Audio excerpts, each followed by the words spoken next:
Good morning, students. Myself Ms. Bindu, your bio mentor, and beta here is your lecture number 9th for class 11th. Okay, and it's 21/4/2020. ठीक है, date जरूर mention करना, अपनी notebook में भी आप mention किया करो डेट. और before starting this particular lecture I would like to say something to all the students that please complete your work, ठीक है ना, ऑन द सेम डेट. ठीक है, अदरवाइज पूरा का पूरा इकट्ठा हो जाएगा और इकट्ठा होने से आप ही को प्रॉब्लम आएगी. ठीक है, अब ये 10th वाली पढ़ाई नहीं है, 9th वाली पढ़ाई नहीं है कि अगर 1-2 दिन स्किप कर लिया तो बन जाएगा, ऐसा नहीं है. ठीक है, डेली का पढ़ना है और डेली का काम डेली ही आपको नोट करके चेक भी करवाना है. अदरवाइज आपको बहुत ज्यादा प्रॉब्लम होगी, सब्जेक्ट समझ में नहीं आएंगे, फिजिक्स केमिस्ट्री बायो तीनों सब्जेक्ट्स. ठीक है, तो डेली का काम डेली ही करिए. 3 ही तो सब्जेक्ट पढ़ रहे हो आप, फिजिक्स केमिस्ट्री और बायो. ठीक है, या फिजिक्स केमिस्ट्री मैथ्स, तो डेली का काम डेली ही करिए. ठीक है, नाउ बेटा in your previous lecture we have studied about different types of cell. ठीक है ना, टाइप्स नहीं कहेंगे, एक तरीके से साइज ऑफ सेल कहेंगे. ठीक है, साइज में हमने देखा कि स्मॉलेस्ट सेल कौन सी है, लार्जेस्ट कौन सी है, लॉन्गेस्ट कौन सी है. फिर उसमें भी देखा कि प्रोकैरियोटिक की कौन सी थी, यूकैरियोटिक की कौन सी थी, एनिमल सेल कौन सी थी, प्लांट सेल कौन सी थी. तो ये इन्फॉर्मेशन हमने गेन की. नेक्स्ट फिर हमने पढ़ा कि एक पर्टिकुलर सेल के अंदर उसकी मेटाबॉलिक एक्टिविटीज को अफेक्ट करने वाले कौन कौन से फैक्टर्स होते हैं. ठीक है, तो अगर कोई सेल जो है मेटाबॉलिकली एक्टिव है तो डेफिनेटली क्या है, उसके अंदर दूसरी सेल के रेस्पेक्ट में उसका surface area to volume ratio ज्यादा है. किसकी वजह से? Due to its small size. ठीक है, दूसरा हमने क्या देखा था, न्यूक्लियोसाइटोप्लाज्मिक रेशियो, जो क्या होना चाहिए, हम एक मेटाबॉलिकली एक्टिव सेल का जो न्यूक्लियोसाइटोप्लाज्मिक रेशियो है दैट शुड बी हाई.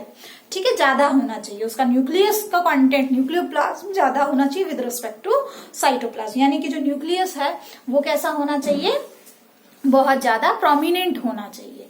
ठीक है, तो ये बातें हमने की थी. अच्छा, लेकिन अगर मान लो कोई सेल क्या है, बड़ी हो जाए, ग्रो कर जाए, ठीक है ना, साइज उसका बड़ा हो जाए, तो अपने फंक्शंस को मॉडिफाई करने के लिए, जैसे मान लो कोई सेल बड़ी है और उसको भी अपना एब्जॉर्प्शन रेट बढ़ाना है, तो वो सेल क्या करेगी, वो सेल अपने चारों तरफ क्या कर लेगी, कुछ इनफोल्डिंग्स या आउटग्रोथ शो कर लेगी. ठीक है ना, जैसे आपने माइक्रोविलाई पढ़ा है, ठीक है, इंटेस्टाइन के अंदर पढ़ा है ना माइक्रोविलाई, तो इस तरीके से वो सेल क्या कर लेती है, कुछ वेरिएशन दिखाती है, या तो ट्यूब लाइक हो जाएंगी या फिर जो है अपनी माइक्रोविलाई की फॉर्मेशन कर लेंगे, ताकि सरफेस एरिया क्या हो जाए, मैक्सिमम हो जाए और मैक्सिमम इनटेक कर सके, या जो सरफेस फिनोमिनन है वो इंक्रीज कर सके.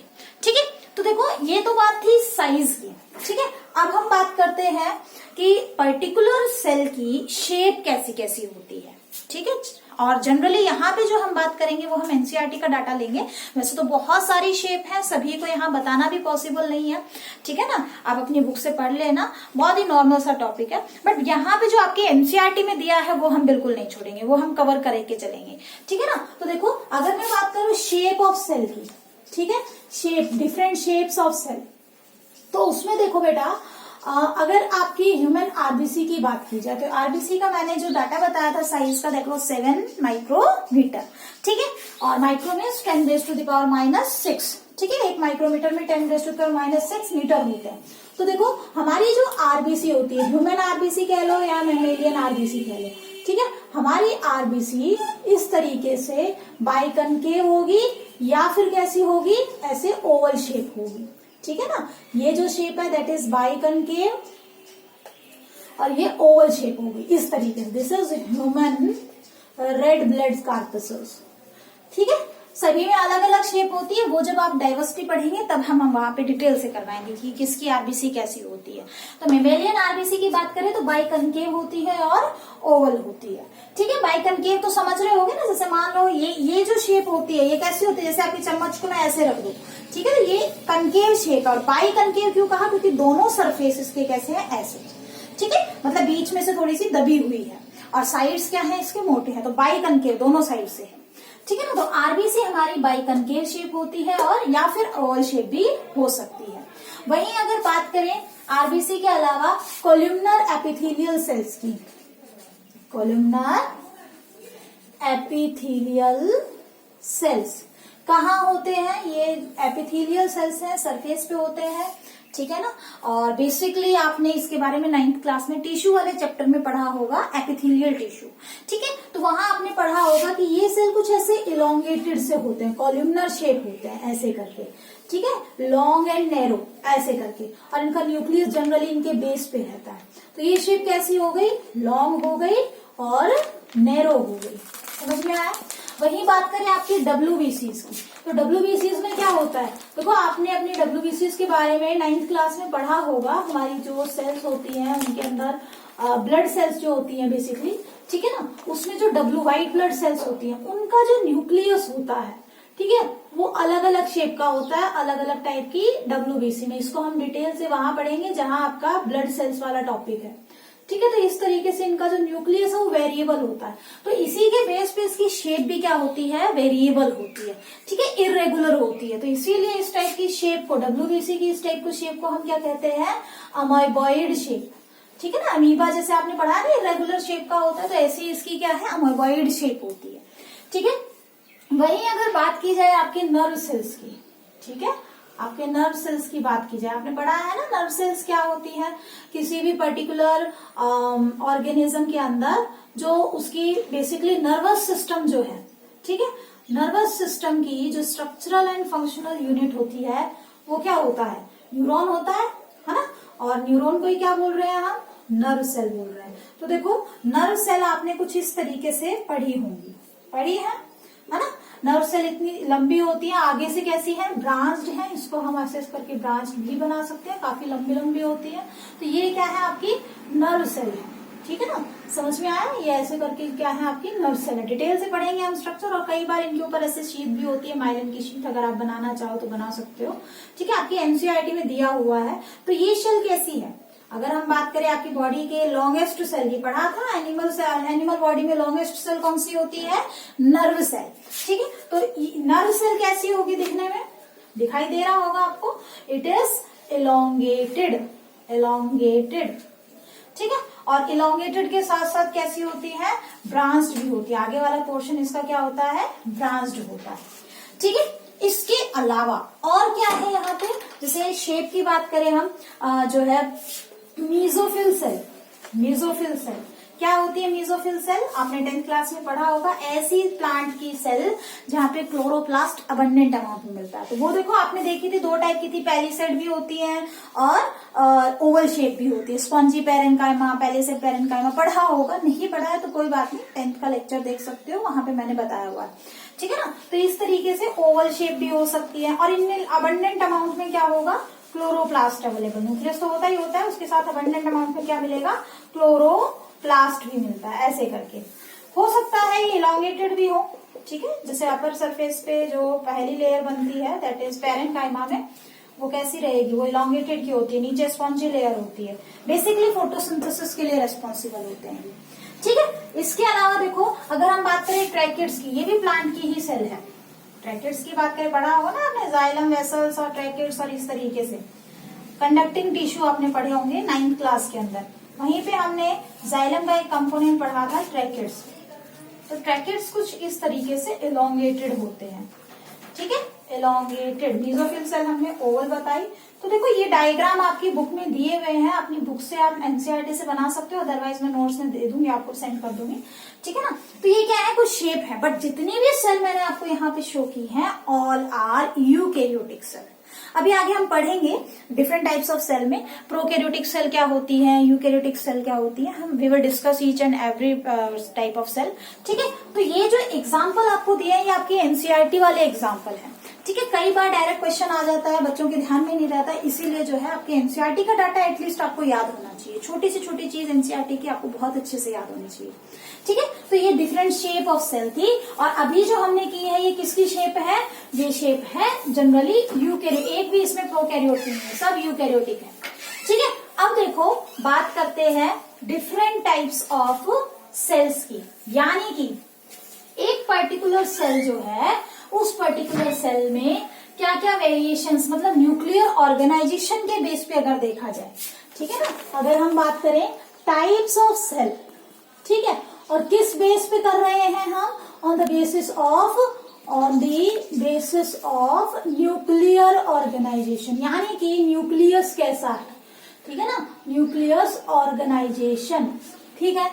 इस बेस पे बेटा देखो आपके लेवल पे हम पढ़ते हैं दो टाइप, ठीक है, प्रोकैरियोट और यूकैरियोट, बट एक और टाइप होती है जो इनके बीच की होती है, तो हम 3 पढ़ेंगे, 3 टाइप्स पढ़ेंगे, ठीक है। तो देखो बेसिकली हमने जो पढ़ना है, हमारे पास 3 टाइप की क्या मिलेंगी, सेल्स मिलेंगी on the basis of nucleus organisation, ठीक है।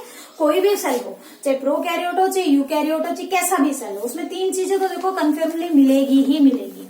पहला होता है सेल मेम्ब्रेन, ठीक है, दूसरा क्या होता है उसका जेनेटिक मटेरियल, और तीसरा क्या होता है साइटोप्लाज्म, ठीक है।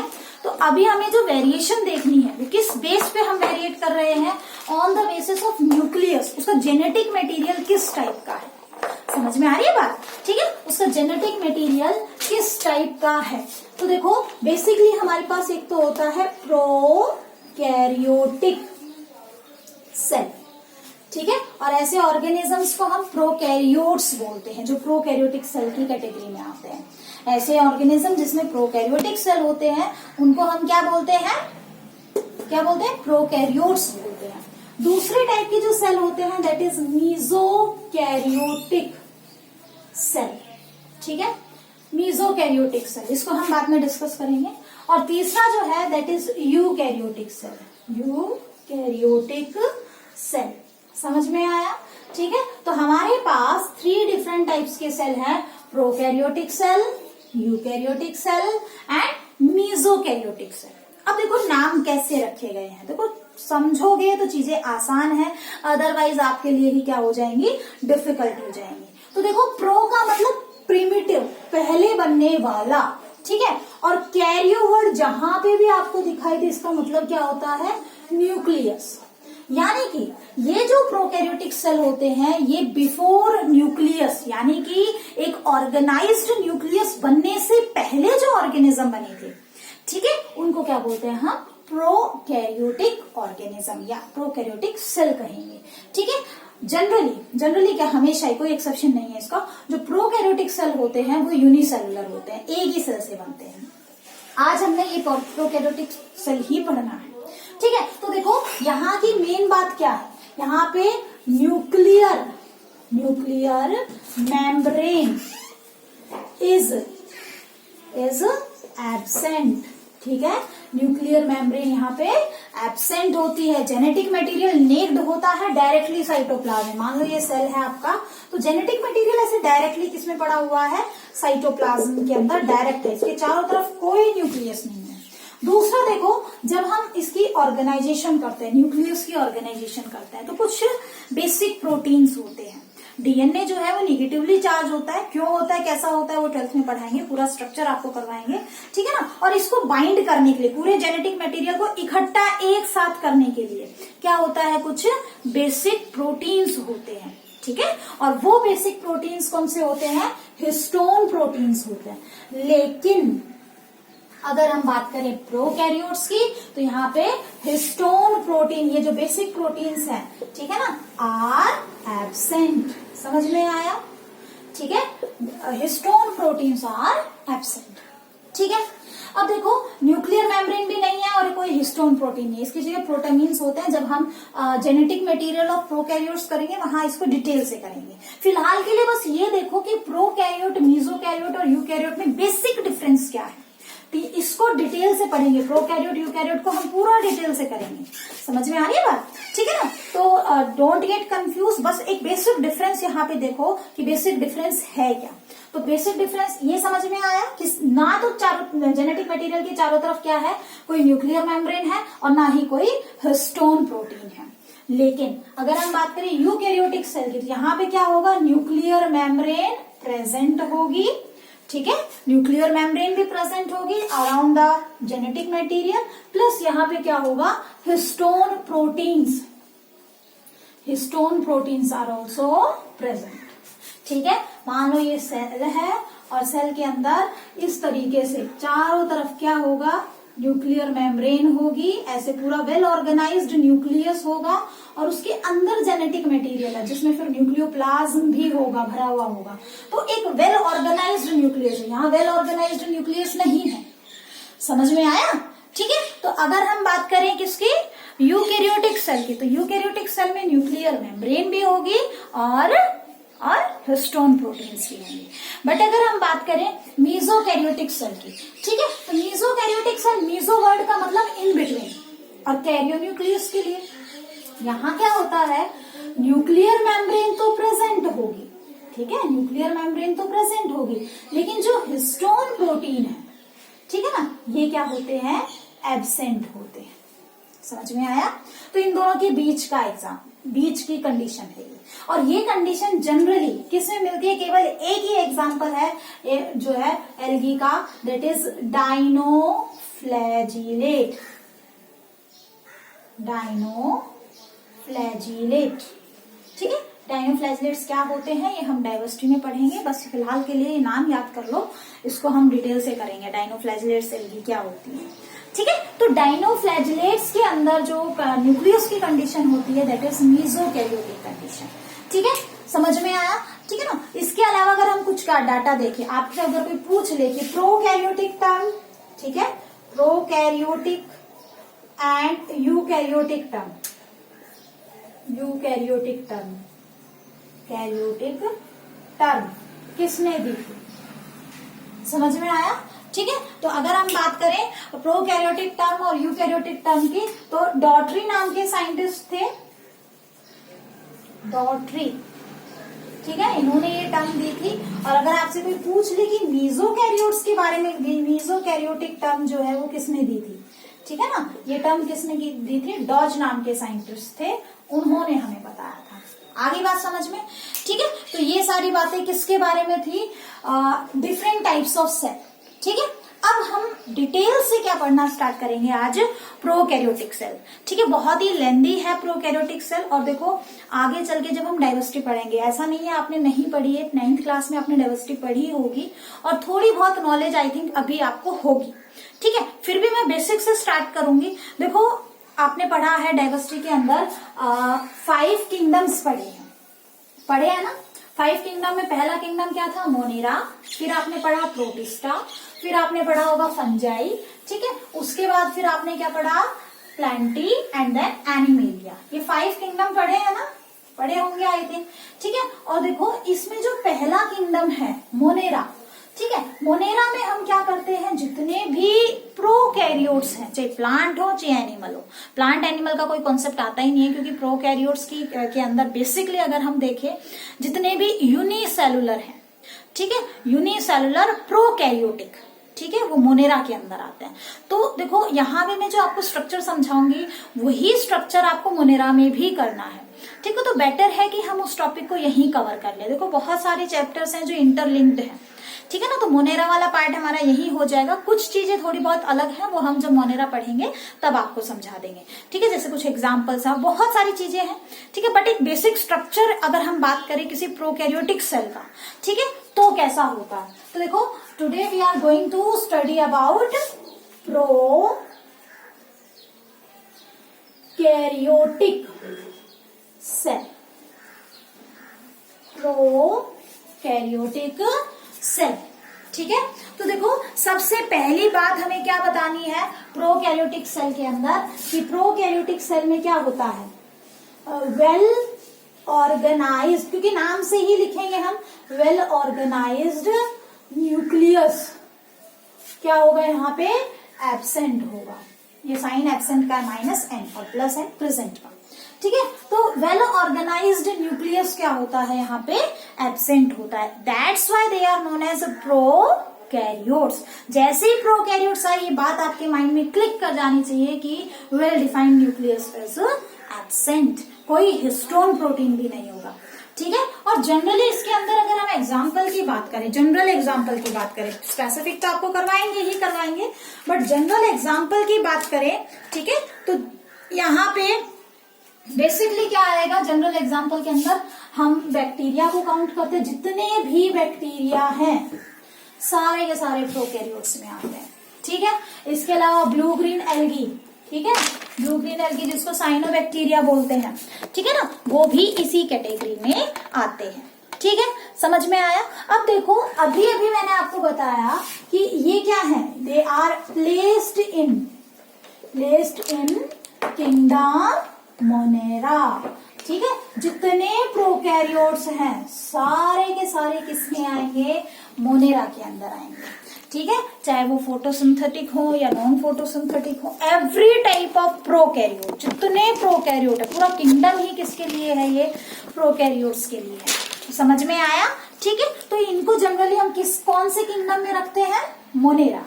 ठीक है, अच्छा दूसरी चीज देखो, जो आपके माइंड में, पहली बात तो हमने क्या देखा कि ये क्या है, ऑर्गेनाइज, वेल ऑर्गेनाइज न्यूक्लियस नहीं होता, मतलब जेनेटिक मटेरियल के चारों तरफ कोई न्यूक्लियर मेम्ब्रेन नहीं होती।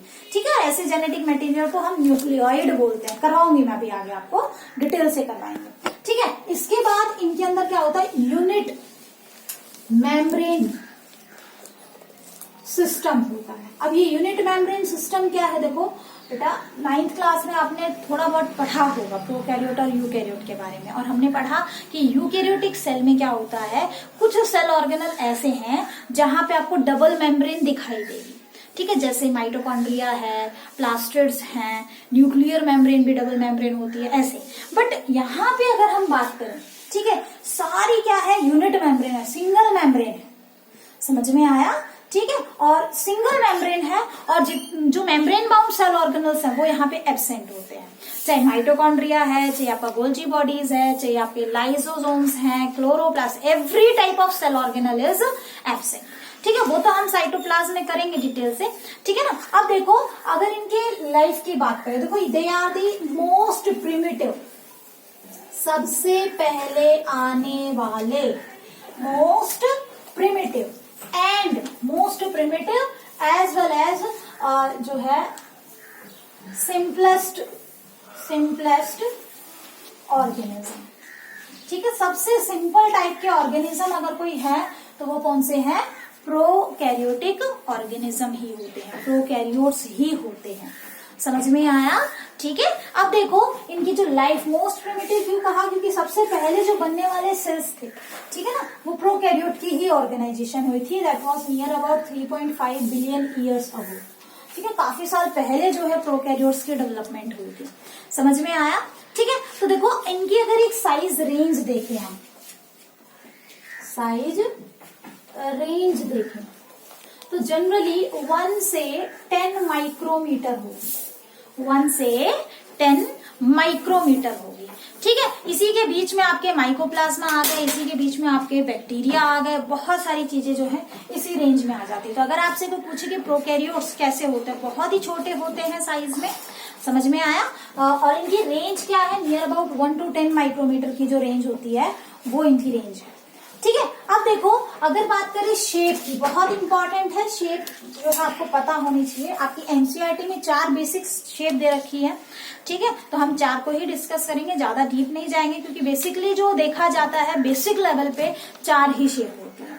ठीक है, तो देखो पहली शेप, यानी शेप की अगर बात करें प्रोकैरियोट्स में शेप कैसी कैसे मिलेगी आपको। बैक्टीरिया की जो सेल है, देखो बैक्टीरिया वर्ड जो है ना, बैक्टीरिया वर्ड, ठीक है, इसका मतलब ही क्या होता है, जो है रॉड शेप, मतलब कि रॉड लाइक।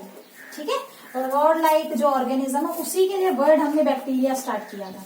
समझ में आया। ठीक है ना। तो देखो शेप की अगर हम बात करें तो पहली शेप देखो, अगर बैक्टीरिया आपका कैसा है, इस तरीके से स्फेरिकल है। ठीक है, स्फेरिकल गोल है बिल्कुल, 3D डायग्राम में देखते हैं हम, इसलिए स्फेरिकल बोला है। ठीक है, तो अगर बैक्टीरिया कैसा है, गोल है, स्फेरिकल है, तो उसके लिए जो वर्ड हम यूज करते हैं दैट इज कुकस। क्या वर्ड यूज करोगे, कुकस।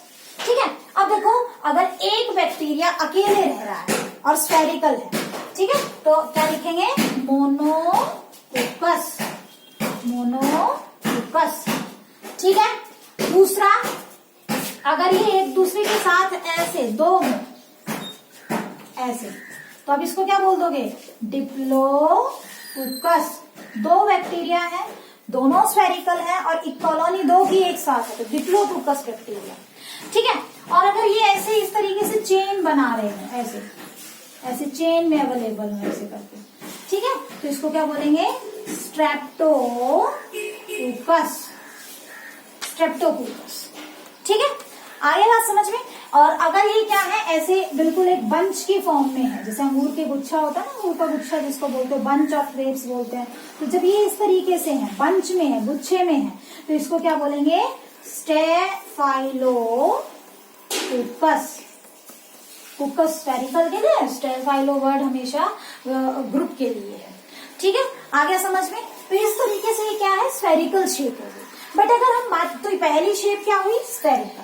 दूसरी शेप देखो हम लेते हैं रॉड शेप, ठीक है ना, रॉड यानी इलांगेटेड शेप, ठीक है।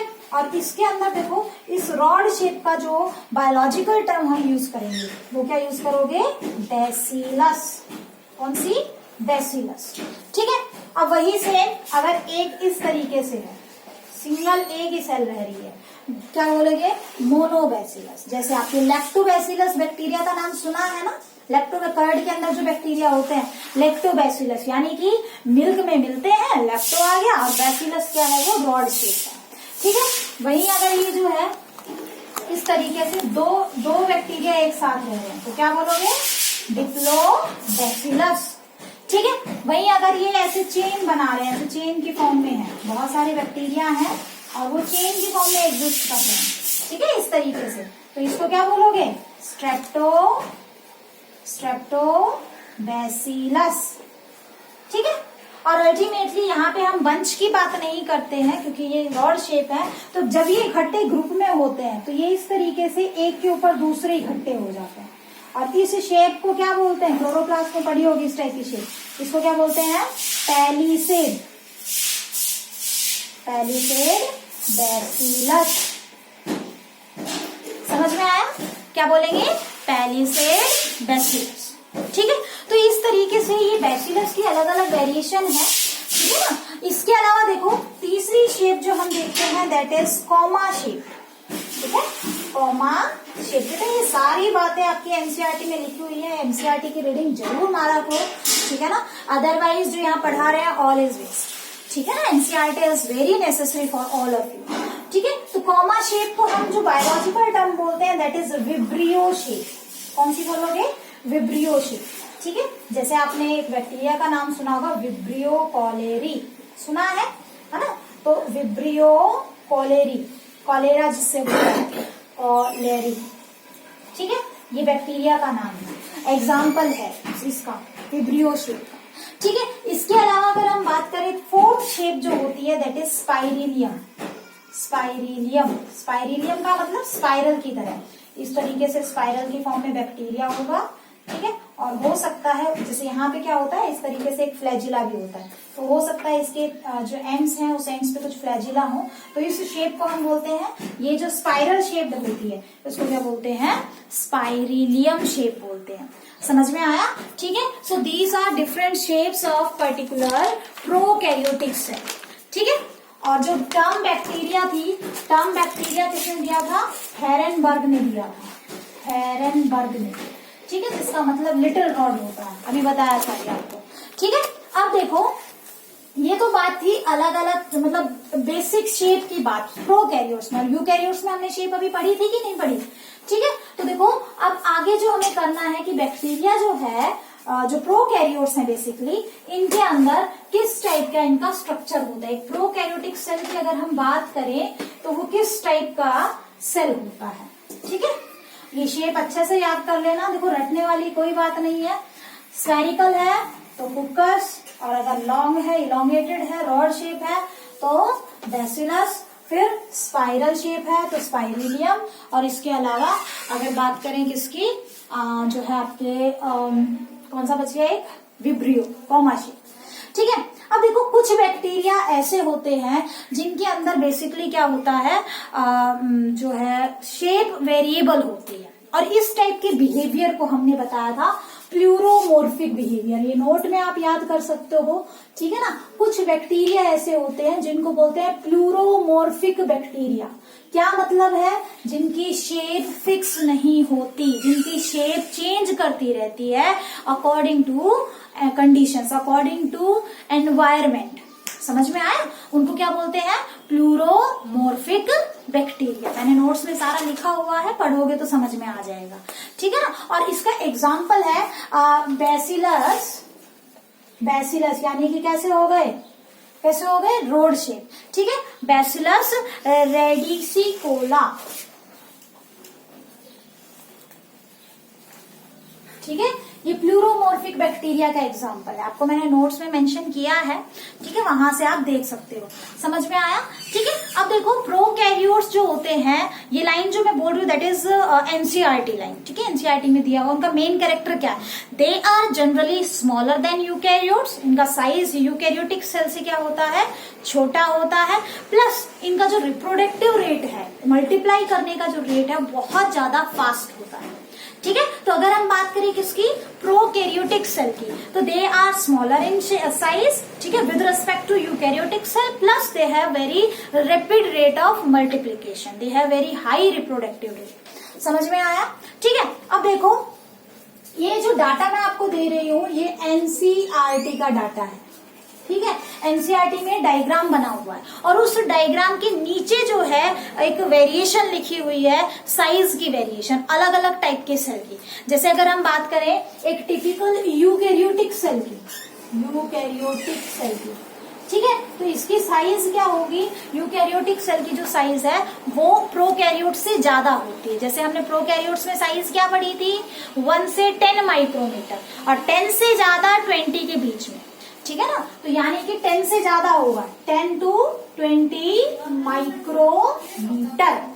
समझ में आया, ठीक है। इसके अलावा अगर हम बात करें एक पर्टिकुलर बैक्टीरिया की, ठीक है, वैसे तो आप साइज रेंज कर चुके हो, बट फिर भी नॉर्मली एक बैक्टीरिया की रेंज जो देखे, टिपिकल बैक्टीरिया की देखे तो 1 to 2 माइक्रोमीटर। हमने 1 से 10 पढ़ा है ना, ठीक है, 1 से 10 पढ़ा है, ठीक है। तो और 1 से भी छोटे साइज के कौन से होते हैं, माइकोप्लाज्मा, जिसकी आपने साइज रेंज अप्रोक्सीमेटली कितनी लिखी थी, 0.3 माइक्रोमीटर, ठीक है। और उसमें फिर हमने एक एग्जांपल पढ़ा था माइकोप्लाज्मा का ही एक example, PPLO, fluoro pneumonia like organism. तो आपसे कोई पूछे कि पीपीएलओ की जो साइज है, ठीक है, वो कितनी है, वो जो रेंज हमने लिखी थी वो अप्रोक्सीमेटली सभी माइकोप्लाज्मा की रेंज लिखी थी 0.3 माइक्रोमीटर, ठीक है ना। पीपीएलओ की जो साइज रेंज होती है दैट इज 0.1 माइक्रोमीटर। ये एग्जैक्ट डाटा है जो एनसीईआरटी का है, इसको ही याद करना, बाकी किसी बुक से कोई कुछ पढ़ने की जरूरत नहीं है। Always follow your NCERT. जब नीट का एग्जाम दोगे तो एनसीईआरटी को ही माना जाता है, उसी के अंदर जो लिखा है उसको माना जाता है, ठीक है। तो अगर हम पीपीएलओ, माइकोप्लाज्मा में हमने 0.3 पढ़ा, वो सही है, बट उसमें भी अगर हम पीपीएलओ की बात करते हैं तो कितना आएगा, 0.1 माइक्रोमीटर। और अल्टीमेटली अगर हम बात करें वायरसेस की, ठीक है, तो मैंने आपको पहले ही बताया था कि जो पीपीएलओ है वो माइकोप्लाज्मा से बिलोंग करता है, और वायरसेस जो है वो भी बहुत ही छोटी साइज के होते हैं। तो इनकी जो साइज रेंज है 0.02 माइक्रोमीटर से कितनी होगी, 0.2 माइक्रोमीटर, ठीक है, 0.02 माइक्रोमीटर से 0.2 माइक्रोमीटर। तो इनसे तो जो है इन्हीं से थोड़ी सी बड़ी, अदरवाइज वैसे जनरली बहुत छोटे होते हैं। तो ये दोनों ऐसे हैं जो बैक्टीरिया प्रूफ फिल्टर से पास हो सकते हैं। समझ में आया, ठीक है। तो ये डाटा है एनसीईआरटी का, बहुत ज्यादा इंपॉर्टेंट है। देखो एनसीईआरटी का डाटा यू मान के चलो बहुत बहुत बहुत ज्यादा इंपॉर्टेंट है, and you have to learn about it, ठीक है। सारा मेंशन किया हुआ है, अच्छे से याद कर लेना किसकी साइज रेंज कितनी है। एक डाटा आपके माइंड में होना चाहिए, जब भी एमसीक्यू सॉल्व कर रहे हो ये डाटा आपके माइंड में होना चाहिए, ठीक है। तो ये तो बात थी आपके एनसीईआरटी की।